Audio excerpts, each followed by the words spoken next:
Well, folks, it seems America's favorite trade war enthusiast is back at it. Yes, you guessed it. Donald Trump is once again making headlines with his bold and controversial trade policies.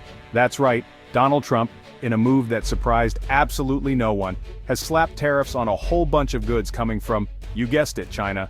This decision has sent ripples through the global trade community, reigniting tensions that many hoped had been left behind.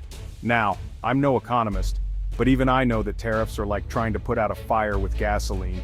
It might seem like a good idea at the time, but it's gonna end badly. The complexities of international trade mean that such measures often have unintended consequences. And this time, it's the auto industry, specifically Ford, that's feeling the heat. The company, which has been a cornerstone of American manufacturing, now faces significant challenges due to these new tariffs.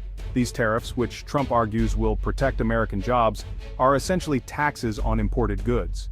While the intention might be to bolster domestic industries, the reality is often far more complicated. The idea is to make foreign products more expensive, thereby encouraging consumers to buy American-made alternatives. On paper, it sounds like a straightforward way to boost the local economy. But here's the kicker. The global economy is a tad more complicated than a Buy American bumper sticker. The interconnected nature of modern trade means that such policies can have far-reaching and often unpredictable effects. These tariffs have a nasty habit of backfiring, leading to higher prices for consumers, retaliation from other countries, and ultimately, job losses in the very industries they were supposed to protect. The ripple effects can be felt across various sectors, from retail to manufacturing. This isn't the first time Trump has gone down this road. His previous term saw similar moves that sparked widespread debate and concern. Remember the trade war with China back in his first term? It was a period marked by escalating tensions and economic uncertainty. Yeah, that didn't exactly end well. The stock market took a hit, businesses faced increased costs, and consumers felt the pinch in their everyday purchases. And now, with the global economy still reeling from the pandemic, these new tariffs feel a bit like pouring salt in the wound. The timing couldn't be worse, as businesses and consumers alike are still trying to recover. But hey, who needs a stable global economy when you can score some political points, right? For Trump, these moves are as much about political strategy as they are about economic policy. The problem is, these tariffs have real-world consequences and the American consumer is going to feel them in their wallets. Everyday items are set to become more expensive, stretching household budgets even thinner. From cars to washing machines to sneakers, get ready for everything to get a whole lot more expensive. The cost of living is poised to rise, affecting families across the nation. And for companies like Ford, which rely on a complex global supply chain, these tariffs are a logistical and financial nightmare. The increased costs and disruptions can lead to production delays and higher prices for consumers. Small businesses, too, are not immune. Many rely on imported goods to keep their shelves stocked and their prices competitive. These tariffs could force them to raise prices or even close their doors. Economists and trade experts warn that the long-term effects of these tariffs could be detrimental to the overall economy. The intended benefits may be overshadowed by the broader economic disruptions they cause. As the world watches, the question remains, will these tariffs achieve their intended goals, or will they simply add to the growing list of economic challenges we face? Only time will tell. Now you might be thinking, John, isn't Ford an American company? Shouldn't they be immune to all this tariff nonsense? Well, my friend, you'd be wrong. You see, the auto industry, like most industries these days, is about as American as a plate of General Tso's chicken.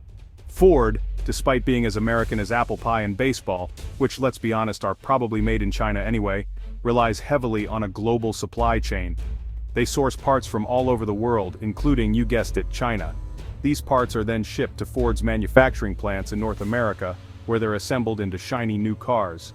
But with these new tariffs in place, those parts just got a whole lot more expensive. And it's not just the parts themselves. The tariffs also apply to the machinery and equipment that Ford uses to build its cars. So, not only are the raw materials more expensive, but the tools they use to put it all together are pricier too. It's like trying to bake a cake with imported flour in a Dutch oven, but the government just slapped a hefty tax on both. Your cake might still get made, but it's gonna cost you a heck of a lot more. This puts Ford in a real bind. They can either absorb these increased costs, which would eat into their profits, or they can pass them on to consumers in the form of higher prices.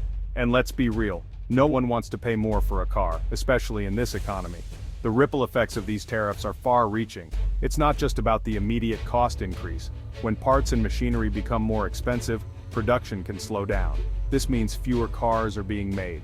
And with fewer cars available, the prices for the ones that are left can skyrocket. Families who are planning to buy a new car might decide to hold off, waiting for prices to drop. This can lead to a decrease in sales, which might force Ford to make tough decisions, like cutting jobs or reducing hours. In the worst-case scenario, some plants might even shut down temporarily, affecting thousands of workers. The broader economic impact can't be ignored either. When a major player like Ford struggles, it sends shockwaves through the entire industry. Investors get nervous, stock prices can drop, and the overall economic outlook becomes gloomier. This situation also puts pressure on policymakers. They have to weigh the benefits of tariffs against the potential harm to domestic industries. Public opinion can sway, leading to protests and demands for change. Ford's leadership has to navigate these choppy waters, trying to reassure both their employees and customers. At the end of the day, the goal is to keep those iconic Ford cars on the road without breaking the bank for the average consumer. It's a delicate balance, and only time will tell how Ford and other companies will adapt to these new challenges. Now you can imagine that Ford's CEO, Jim Farley, isn't exactly thrilled about this whole tariff situation. The man has a lot on his plate already, steering one of the largest automobile manufacturers in the world. In fact, he's been downright vocal about his concerns. Farley has taken every opportunity to voice his frustration, whether it's at public speeches, press conferences, or interviews. And honestly, who can blame him? Imagine being the CEO of a major corporation, trying to navigate the already treacherous waters of the global economy, and then bam! The government hits you with a trade war. It's like trying to steer a ship through a storm, only to find out there's a hole in the hull. It's enough to make anyone reach for the Pepto-Bismol. Farley has publicly criticized the tariffs, arguing that they harm American businesses and consumers alike. He's not just worried about the bottom line. He's concerned about the broader implications for the economy. He's pointed out that these tariffs increase costs for Ford, making it harder for them to compete with foreign automakers. The added costs don't just disappear, they trickle down to the consumers, making cars more expensive. And he's warned that these tariffs could ultimately lead to job losses in the American auto industry. When production costs go up, companies often have to make tough decisions, and unfortunately that can mean layoffs. These tariffs are a tax on American consumers, Farley said in a recent interview. He emphasized that the average American family would feel the pinch in their wallets.